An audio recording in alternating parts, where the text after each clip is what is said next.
Mani Ziemassvētki garšo pēc tikko ceptām piparkūkām. Un kā garšo tavējie?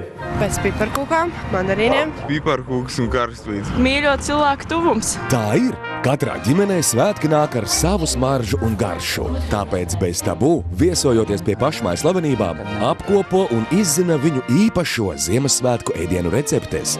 Skaties un izmēģini arī pats. Bez tabū jaunā stāstu sērija Ziemassvētku garšā.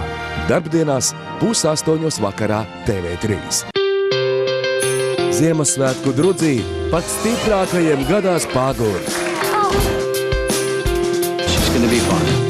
Daži vaimu mirkli apņemas māju nerotāt, neko nesvinēt un aizlēsties uz siltajām zemēm. Nekas nesanāks, mīlīši! Komēdija ar Timu Alenu aizbēgsim no Ziemassvētkiem. Trešdien 4:00 TV3. Piedāvā Dobele. Tūlīt turpināsies atburošā Ruksīša mazuļa piedzīvojuma pilsētā. Vēlāk tuvojošos svētku noskaņas pirmizrādē romantiskajā komēdijā dejosim. Bet tad Latvijas un pasaules jaunumu TV3 ziņās. Viss tavai informācijai un izklaidēji.